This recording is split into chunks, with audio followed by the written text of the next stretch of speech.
Okay, I am live. You see our Christmas tree in the back. You see Mom Dukes in the back. Wave your hand, say hello, so everybody see you. Hey, this is like real deal. We don't, we don't filter anything. So we're actually going live. So today, my family, today what we're going to be talking about is how to save money on parking. Hey, fun times, right? Fun times. So I thought it'd be a good idea for us to talk about these things because believe it or not, a lot of us still deal with parking and it being an issue for us and things like that. So instead of us, and the what we say here is that we're all about being proactive and not reactive. That's what we do at Plenty, right? We are not a family that is reactive. We are proactive, so we can prevent ourselves from getting a whole bunch of tickets and prevent ourselves from spending a whole bunch of money that we don't have to spend. Right? Amen. Okay. So the first tip is if you are going to be going to an event, that could be at the Barclays Center, that could be at City Field, that could be at the Apollo, that could be at MSG, any of those areas, right? A lot of times you're gonna have to pay an event parking price, right? So they usually up their price, and so normally on a day it might be $30, but then you go on that particular day, it winds up being $60, right? Because they are gonna charge you that amount of money for that day. So I will say one of the things, honestly, I would say is the not if you want to save money. Some people already know this, but for the people who don't know this, you don't have to park right at the front door. And I know like we want to do that, right? Like it's easy for us to want to be able to pop out of our car and go to the event, especially if we're running late. The event started at 7 o'clock, or is a play that's 7 to 7 o'clock. And you know them doors be closed and they don't play. So we get that, right? But if you could get there just a little bit earlier, right? Maybe 20 minutes earlier, maybe 30 minutes earlier before that event, you can actually save yourself about $30 if you just park 10 minutes away. That's not so close to the event. And I know for ladies, I know, please, I understand it. We have our heels on, we got our makeup, and it's cold outside. Nobody really would want to be parking 10 minutes away. So if you with somebody, maybe that person could drop you off in the front and they could park the car. Not saying it's possible, but it's possible. But and then on top of it, you might want to saving you $30, and then you could take an Uber that might cost you $10, right? So it just depends on what your pocket looks like. If you're okay with spending that amount of money, $70 for it, that's I understand that. But for the people that say, wow, parking is so expensive and I want to go to this event, so you already pay like maybe 200. I mean, even Barkley tickets for the, depending on who they playing, can cost you a certain amount of money, right? And then on top of that, you're paying for parking. It'd be nice if you could save $20 and you could pay, that take that $20 and buy something to eat at the Barclays Center, which I'm not sure what you're going to get for $20, but you could try because I went there and I spent $8 for popcorn. It was good. The popcorn was good, but $8 is something I wasn't expecting. So that's for event parking, right? That is for event parking. Just let's be mindful of that. And then tip number two that I wanted to go into is residential parking. A lot of times I don't think people know that residential parking can be a major savings for you. So if you work in an area where, like if you work in a school, if you work even at it doesn't matter if it's school, but that's the most common issue is teachers always have issues with finding parking. Nurses, people who work at the hospital always find issues with parking. If the hospital or or medical facility doesn't have their own parking, it's always an issue, right? Parking is always an issue. So there might be someone in the neighborhood where you park at that is renting out their space. So instead of you worrying about paying like 400, $500 for parking a month, you actually might have a homeowner or a small business that is renting out their space but half the price. So, like for example, we have one of our residents who's on our platform. He has a driveway in Jamaica, Queens, and he's renting it out for $150 a month. That's near the airport. So, like if you were traveling and you wanted to, park your vehicle that wasn't so far, and you're going to JFK, you can park your car for $150, maybe take a Uber or something like that, and save yourself some money for parking, because it might be pricey somewhere, and save yourself some time, right? So think about it. The garage pricing might be $500, but the homeowner price could be $250, right? Same neighborhood, same distance, same convenience. It's just a different price. So, and if you're not really sure how to go about finding these homeowners, you can go to Plenty. That's the selfish plug there. But yeah, you can go to Plenty and you go on Plenty and you can look for some of our homeowners that are renting out their space. And they mostly do it on a monthly basis. Or you can go to Facebook Marketplace. Facebook Marketplace, there are a lot of homeowners that are looking to rent their space in the New York City area. And not only New York City, all over the country, but we're talking about New York City in particular today. And then also you can go on Craigslist. People are, yes, Craigslist still exists. Can you believe that? It does. So you could go on Craigslist and you can actually find people who are renting out their space. But just be careful. Make sure you take certain precautions. Make sure the people is not trying to scam you, because people be still scamming out here. And you just want to make sure that you protect yourself in these particular areas. So I always say to go to a platform, like go to a platform like Plenty. Also, Neighbor. Neighbor is another platform that a lot of homeowners who have space, they actually place it on these platforms. And a lot of times when you go through these platforms, they take the extra step, like at Plenty, and we go out and we do site surveys, we verify the homeowner.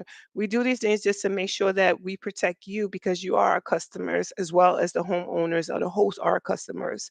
So, but you can still, these are still ways that you can save yourself some money. And early bird specials, right? I think mostly everybody who's been driving in New York for the longest know about early bird specials. I was the other day, literally, I was in the parking garage, and one young lady came in there. It was like 8:58. She speeded in there, like, look, I got to get my ticket because I want to hit that early bird special, right? So we know about these early bird specials. So I always say, to be safe, try to get there before 9 o'clock in the morning. Because if you get there before 9 o'clock in the morning, most likely you're going to hit that early bird special. So if you get there after 9 o'clock or after 10 o'clock, trust me, there is no early bird special. You are paying a regular price. So that regular price could be $50. But if you get there before 9, it can cost you $25. That means I could save you an extra $25, and you can do, maybe get you a cup of coffee, or you can just put it in your pocket and save it. That's the best way to go about it. But I'm just saying, like, these are the things you want to think about. And a lot of times it's hard to find what these early bird specials are, because they're not listed on the parking garages websites all the time. And then also, it's hard to call the parking garage because they don't always pick up the phone. So these are your challenges that you have, right? But on Plenty, we do have early bird specials that's listed as some of our parking garages. Not all of them offer early bird specials, but some of them do. And you can find that information there as well. But I would say the best way, if you really want to make sure that you get that early bird special, and you know you're going to be in the city, you have to be somewhere there early. Try to get there early. Try to get there before 9 o'clock. And if you get there before 9 o'clock, I think like at least 8 out of 10, you have an 80% chance of getting that early bird special and saving you some money. Think about it. So again, we're about being proactive, not reactive, right? So make sure, you might have to, like, if you know that you're going to be parking your car a little bit further for an event, be proactive. Make sure you come with some flats, ladies. And make sure, and leave a little early so that you can still make the show, and you can still save some money, have some money in your pocket, and think about residential spots, right? Somewhere that, and like I said, just be careful. Do not put yourself in a position that you put yourself in harm. Like I said, there are platforms that verify and validate these spaces. So I will always say, go through those platforms to reserve, to actually to book parking. But you also could have Facebook Marketplace, and you also have Craigslist, which Craigslist still exists, which I still don't understand. But it exists. Here we are. So tip number 4. Is that, am I going right? Yes. Avoid ticket traps, right?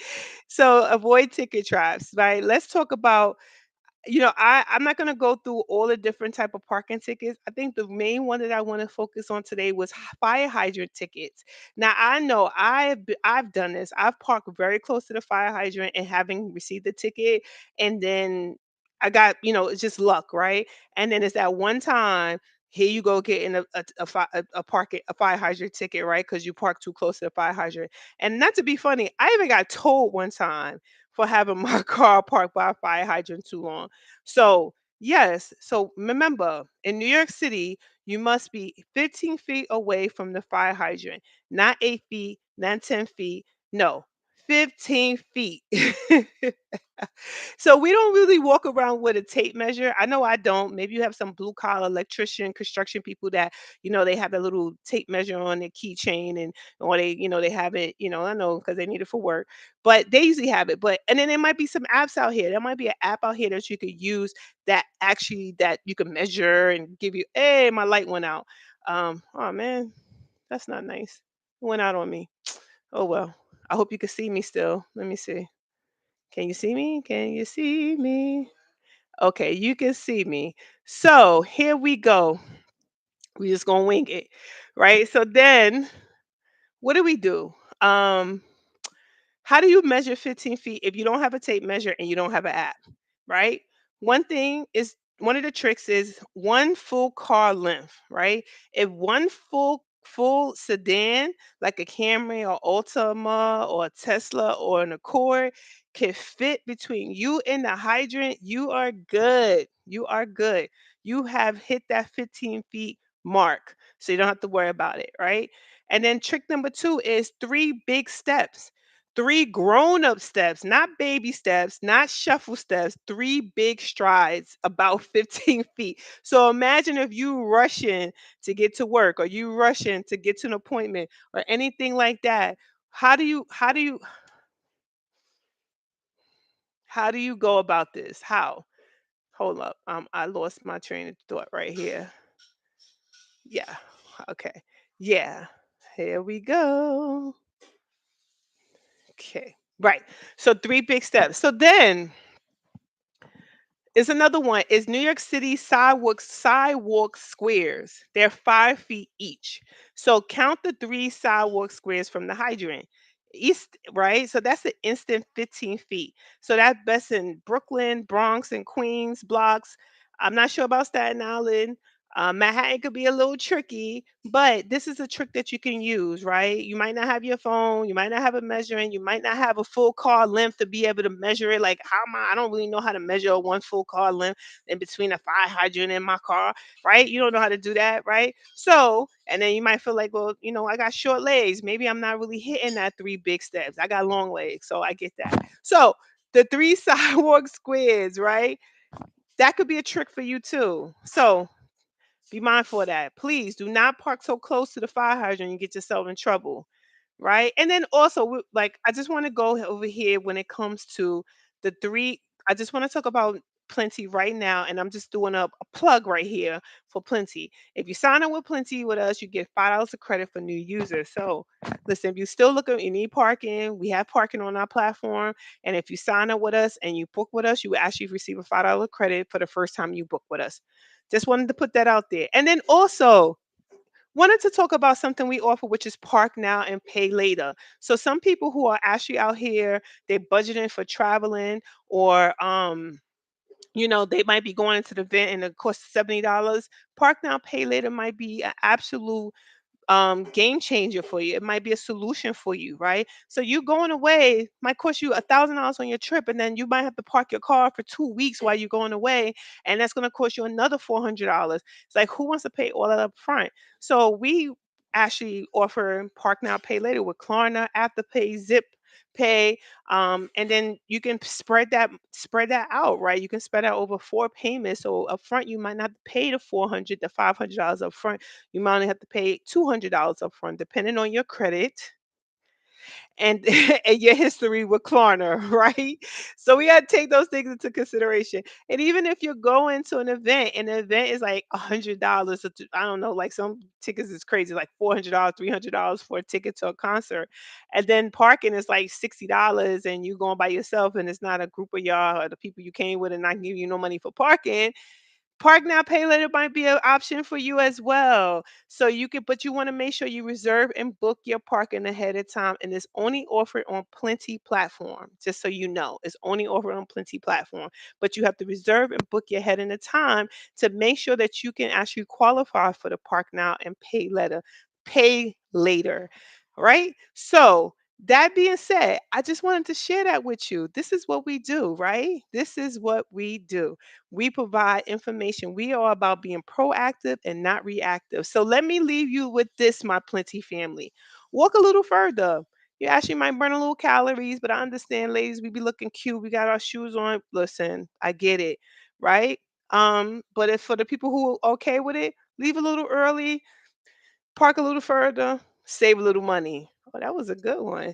Or residential spots can save you money. If you're doing monthly parking and you are in an area where you need to park on a monthly basis, look for residential parking. They actually might save you money, but be careful which platforms you look for to search for parking. Like I said, make sure you go to a platform that verify and validate parking homeowners or validate the spaces, and then just take extra precautions if you're going to use Facebook, Marketplace, or Craigslist.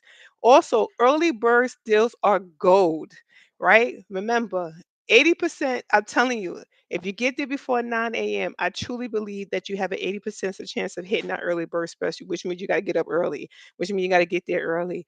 So, especially if you're going to the city, that and congestion pricing, it's not fun. And then also avoid the hydrant traps, the fire hydrants, the 15 feet, right? Three tips. If a full car can fit between your car and the fire hydrant, you're good. Three big steps, not baby steps, not tiny shuffle steps. No, big grown up steps. Three big strides. That means you're good. And then also, New York has the squares on the New York sidewalk squares.